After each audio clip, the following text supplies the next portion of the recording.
Welcome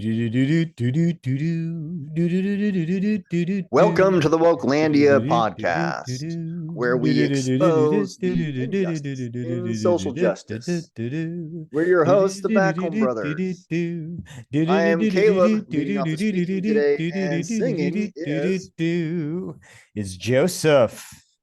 Welcome to the program. It's great to have you with us today. We're talking about two different topics, if we can, in roughly 20 minutes. And Joseph, you want to fire off with the first one, a Supreme Court decision, or not a decision, but an argument against the Supreme Court, which is going to start hearing arguments next week. And tell us the controversy of this one. Definitely not a Supreme Court decision, but something that would affect a Supreme Court decision. This is on Monday, and we are here talking about this on December 1st. On Monday, which is December 5th, there will be oral arguments at the United States Supreme Court in a case called 303 Creative versus Elenis. Masterpiece is a different kind of related case. Also a big one. Yeah. 303 Creative is a case involving a print shop, a designer, an artist who creates, I don't know, calligraphy design, print design. And she lost a case where the state of Colorado is telling her that she must communicate messages and say things that she doesn't believe, because to not do so is a discrimination. Now, you can imagine you're a website designer, and she doesn't design websites, but she designs things that also communicate. Print shops do layouts, they do t-shirts, they do, programs, print design. There's all sorts of things that happen in the design world, right? And so you are, hypothetically, you are a website designer, and then, but you are a member of PETA, and the local hunting club comes and says, hey, we need you to build us a new website for our new hunting club. And the PETA guy goes, go pound sand. I like animals, you murderer. And I'm not going to make your website. And in normal America, freedom land, have the right to do that. PETA guy wins, right? Because I don't like what you're doing with your hunting club. I think you're killing animals. Well, I think it's wrong that you're killing animals. It's undisputed that they're killing animals. But I think it's terrible. So I'm not going to build your website and help you do that. So that's a different context than what we're talking about here with 303 Creative. But essentially, because Colorado has just such a bad history now on this stuff, and they really have picked on Jack Phillips, who's the baker, who went to the Supreme Court to win. The Supreme Court said that the state of Colorado could not force him to bake a same-sex wedding cake. So like months later, turned around, some guy came in and said, I want you to make a cake celebrating my transgenderness, my transgender surgery, as if there is such thing, right? I'm sure it's the first time in human history that anybody ever wanted a transgender cake, right? Why did they request it from Jack Phillips? Because they're continuing to try to harass the guy, right? So Colorado is carrying that case as well. And so now in this case, they are trying to tell Lori Smith that she must design things, say things through her business. Is she out of Colorado too? Yes. And I didn't realize also a Colorado case. Yeah. Correct. So that's the big background of this case, right?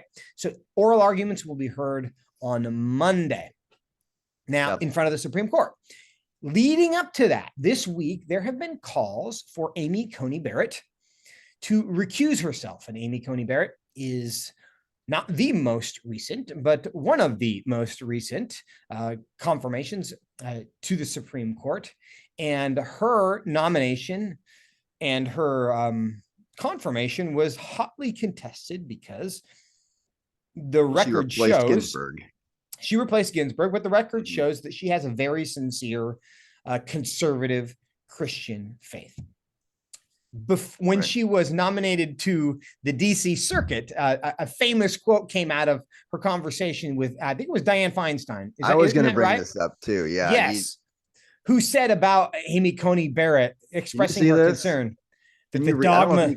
I can see it. Yes. We actually put that on our card. I don't know if you remember that or not. But yeah, you didn't read it. And what she said, what Senator Feinstein is blurring it out in the game. It is blurring it out. Yes. But anyway, it's in the Wokelandia game. You got your cards. You got your religion cards. You got 6 identity cards, religion are 2 of them. And I had forgotten until I looked into this. I thought she was evangelical Christian because this group kind of No, sounds she's Catholic. evangelical, but she's not. So this is the evangelical Christian. It's a minus 20 points because Bible thumpers founded this land of oppression. So you get minus 20 points. But this one also minus 20. It's Catholic, but it's the bad kind of Catholic as opposed to the kind that Nancy Pelosi, Right.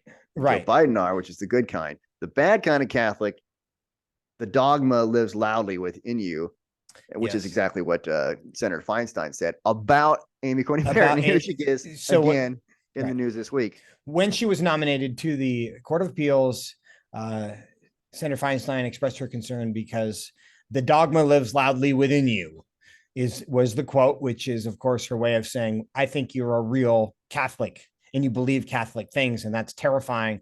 Therefore, you shouldn't be on the Court of Appeals, right? And of course, the Pelosi, the point you just made there, the Pelosi Biden kind of Catholicism is unconcerning.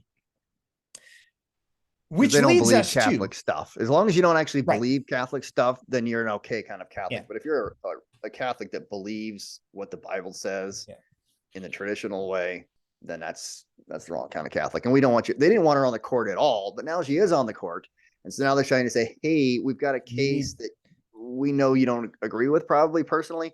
How about you just step off the court?" And again, the thesis here is that because you are religious, you should not be deliberating in cases that affect religious freedom, right? So let's apply that logic to another context, because we have a lot of birthing people on the Supreme Court, right? That's not women, right? That's birthing people. Yes, exactly. Don't get them confused, because women and birthing people are totally women and birthing people are different. But is it fair to say that they should have to recuse themselves from cases involving the rights of birthing people because they are themselves birthing people and might be affected, right? Yes. Voting rights, they're voters. So you can't consider this case because this affects voting rights. And since you are a voter, all 9 of you must recuse yourselves. It's just this cute little strange argument that seems to be kind of original, but the reason it's raised in this case and not the others is because, we should LGBT stuff.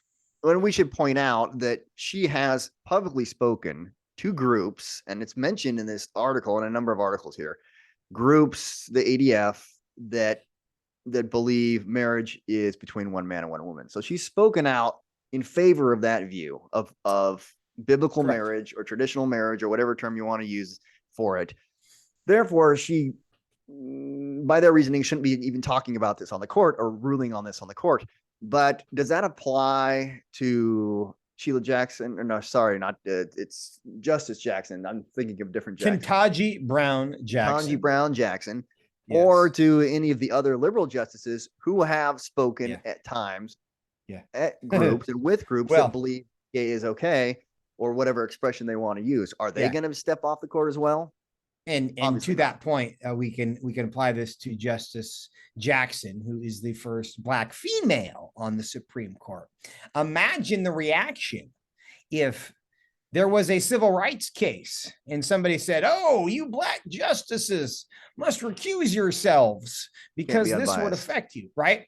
The outrage and the horror at the idea that we are going to purge the Supreme Court of the Black people while we hear a civil rights case. So at the same time, let's purge the Supreme Court of the religious people before we hear this religious freedom case. Of course, that standard would never apply. But there's another kind of larger point here for me that's kind of rich, because the Supreme Court claims no atheists. There are 6 Catholics, which is interesting, 2 evangelicals and 1 Jew on the Supreme Court. That's what they say. They have only asked 1 to recuse themselves from the Supreme Court. Why is that? Is this a function of the fact that they think Amy Coney Barrett is the most devout, the most serious, all of them say that they are religious people. And I mean, in some ways, this isn't even a religious freedom case. This is just a free speech case. Can the Supreme Court force you to say things? Because, you know, in the context of so many of these cases, it has to do with gay weddings and cakes and trans cakes and all those things, right? But we let off talking about this hypothetical website maker who's a member of PETA, right? This really is just a question of, can the government force people to say things that they don't believe in? And that it includes religious freedom, but it's certainly much broader than that, because you need not have any religion to have the conviction that the government shouldn't be able to force me to say something, right? Yeah, and they're just overlapping, but really it's a freedom of speech and freedom to choose the work that you want to do or don't want to do as a business owner, or even as an employee for that matter. You should have the same freedom to choose the jobs that you want to take on. But the reason that they have asked her to recuse herself, and this really goes more broadly to this whole idea. We hear this argument all the time that religious people shouldn't force their religion on people through politics, right? Stop legislating your morality. When, of course, they intend to legislate their morality. It's just a different kind of morality that they want to legislate. And so they say this as if it's some kind of principle that they intend to abide by. And in this case, it's like, oh, we don't mind the religious people in the Supreme Court who surrender to everything who agree with us on everything, and who will also worship our gods. You know, and that's kind of the biblical analogy here. If we go back to Shadrach, Meshach, and Abednego, right? It wasn't a problem that they worshipped Yahweh because they were Jews and everybody knew that about them. The problem that Nebuchadnezzar had with them is they would not also worship the God that he told them to worship, right? So you have a culture that looks at the Supreme Court and says, all of you who will also worship our God, we're cool with you. You guys can stay here. If you will not also worship our gods, we're concerned. And so we're going to ask you to recuse yourselves. Now, and some gods are mutually exclusive. That's a problem. In fact, all the religions are. When it comes down to it, you've got to choose, like they told Joshua in the Bible. Choose you this day whom you will serve. And you have to choose at some point, and they want you to choose exactly their way. And then, I mean, everybody does want that, but they want to enforce it in law. And that's not something that should be done.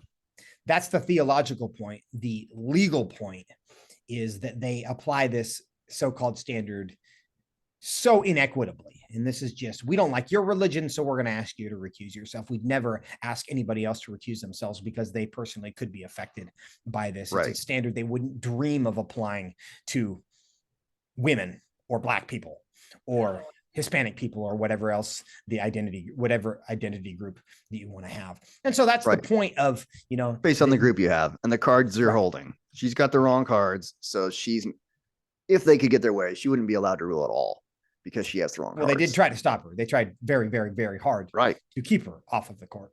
But now she is. That's because of the cards she's got. If she had the cards that they're holding, and I don't mean literal cards because this is the real Wokelandia game. In the real Wokelandia games, they're holding the proper cards. They've got the right kind of Catholic or the right kind of secular or whatever the case may be. Yeah. But it's a double standard. And we've got another double standard story. Speaking of double standards, yes, let's do this. And so this story is about an interview yesterday. A lot of people probably heard Twitter being bashed. Is that the right word? Being spoken of in a very scary manner from the White House spokeswoman who said, we are keeping an eye on Twitter. They're a private company, but they are. Jean-Pierre. Yes. Everyone's favorite lesbian, Black immigrant White House spokeswoman. Woman. She's checks all the boxes, so she gets the job. She's not particularly good at it, in my opinion. Oh my goodness. Jen Psaki wasn't very good, but I think she was better. She was granted, hardest job in the world. Yeah, defending Joe Biden on a daily basis isn't exactly anybody. When you are a White House spokesperson, quick tangent. When you are the White House spokesperson, and it is your job to say whatever that person said is true, that is a terrible job. Because it It was doesn't, I mean, tough for it was, Trump, for it Trump's was defenders. terrible when Trump was the president. It Yes, is he would say silly terrible things. with Yeah. Biden as the president. And your job is to go up there and try to convince people that the crazy thing they said was not actually crazy. The false thing that they said is not actually false, right? It's like every other day we're just circling back, as Jen Psaki would say, and trying to convince the world, oh, well, that's what Biden said, but that's not really what he said. Your ears have deceived you. Here's what he actually said. Right? So terrible job. Notice how often I want to be clear about this, or let's be clear about this. That's their lead in. It's kind of their fillers of thinking like, let's what be am I clear going to about say this in a not at all clear way? But I want to say, let's be clear about it while I'm trying to think about how I can totally obfuscate and get away from this topic at hand, because this is making me look really bad. And that's what happens here with another White House spokesman who's talking about, they're talking about the contrast with how they're treating Twitter, keeping an eye on Twitter, because Twitter might be allowing misinformation or allowing people to say things that we don't approve of. And we don't like that. That's what China does on a regular basis. That's not what the United States is supposed to do. The United States is supposed to say, we want all voices to be heard and the truth to come out and people to sort through it as they see fit. But speaking of China, yes, Apple, meantime, is over in China, and China, of course, doesn't allow that. And so Apple is actually apparently helping China by blocking the airdrop of abilities on all these cell phones, so that the Chinese protesters, the Chinese people, cannot communicate as easily with each other in their protest against the tyrannical. Yeah, and let's explain the significance of that. I'm actually not an Apple person, so I have never airdropped anything in my life, right? But within the Apple, I'm high tech. I've done within it within the Apple universe. I live outside the walled garden, which is why I don't use Apple products. But Apple has the ability for phones to communicate directly with each other without using the internet. Why is that important? Because the internet is highly regulated in China, right? The government is censoring all of that. So this was a way of protesters to communicate with each other phone to phone in a way that the Chinese government had no ability to supervise or stop. And the Chinese government was frustrated with this. So what did they do? They went to Apple and they said, hey, you need to stop their ability to airdrop because they're communicating and we can't control it. And Apple said, sir, yes, sir. And they have stopped it. Pathetic. Yes. Yeah. So they are helping the Chinese communists shut down protesters' communications because protest speech. At the same time, the U.S. government is criticizing Twitter for doing this very thing. Doing the opposite thing, allowing. It's the exact opposite. Yes, so not doing the same thing. They're criticizing Twitter because Elon Musk bought Twitter. He took it away from the people who were trying to ban everybody off of Twitter all the time. And he basically said, you won't be able to say everything. And nobody wants a platform where you can say everything or do everything. But they are mad at Elon Musk because the leftists no longer control Twitter as a communication platform. They can no longer censor people they disagree with. It will allow communication that they disagree with to be shared, which is a huge problem for them because progressivism is mostly defined at this point by your ability, by whether you like the censorship of speech or not. Because again, Elon Musk is now considered like this hard right winger. The dude is pro-abortion. He's pro-gay marriage. He's pro-big government. He is pro-gun control. He is like, he is a leftist in every sense, except for he doesn't believe in the censorship of speech, excuse me, which now means that they have put him on the hard right. So that issue is really kind of what distinguishes the left between the right. And so the U.S. government is upset at Twitter for not making it as easy for them as it is for China to censor their people speaking. And that is so messed up. But take a look at this as the spokesman goes on the record here to talk. John Kirby is the Secretary of Defense. For just a minute. And you can see it on there. The Secretary of Defense, and he's talking about this with Martha McCollum. Individual citizens, no matter what government they live under, to be able to communicate freely and openly, transparently, and reliably. And we've made that clear with respect to Iran, and we certainly continue to make that clear here with respect to China. Apple's a private company, Martha. They have to make decisions, and they have to speak for those decisions. But here at the White House, here in the administration, we want to see that individual citizens, whether they're protesting or not, but in this case, I know that's the context we're talking about, are able to communicate freely and openly. But why not say something to Apple? Because we were just told the other day that the White House is keeping an eye on Elon Musk and Twitter. So why would you say that from the podium? You didn't say it, but Karine Jean-Pierre said it, and not call Apple out for helping the Chinese government to suppress their own people's ability to communicate. Again, I think we've been very clear and consistent on this. Certainly publicly, we've been very open about our desires to be able to see citizens communicate. And you know, Apple, if this is a decision that they're making, then they should have to speak to that. But we can't, and we aren't in the business of telling private companies how to execute their initiatives. Yeah, but Twitter's a private company too. So why is Twitter getting one treatment and Apple's getting another is my question. Well, those are completely two different circumstances. You're talking about the potential. You're talking about the potential for perhaps foreign investment and involvement in the management of Twitter. There's no foreign investment in China. Yeah, we're talking about here, which is a business decision by Apple with respect to how one of their applications is being utilized. Certainly, they're getting influenced by a foreign government, and that government is China. And all right, we can pause it there, but. Let's pause. I mean, I love the moment somebody says we have been very clear and consistent on this. What that means is we have been totally inconsistent on this. And they're in cahoots with big social media and have been for a while. A lot of this is just coming out in the last few months, exactly how much these regular meetings with Twitter and the White House on a weekly basis saying, what do you want us to say or not say this week? Who should we block? Who should we allow to speak? With the federal government working together. And it's funny, it works in right before we went on. I was trying to look this video. So here we watched this on Rumble, just so you guys know, it was on Rumble. I actually searched it on YouTube first. I put in Martha McCollum, John Kirby, Apple, and a whole bunch of stories came up. None of them about Martha McCollum, John Kirby, and Apple.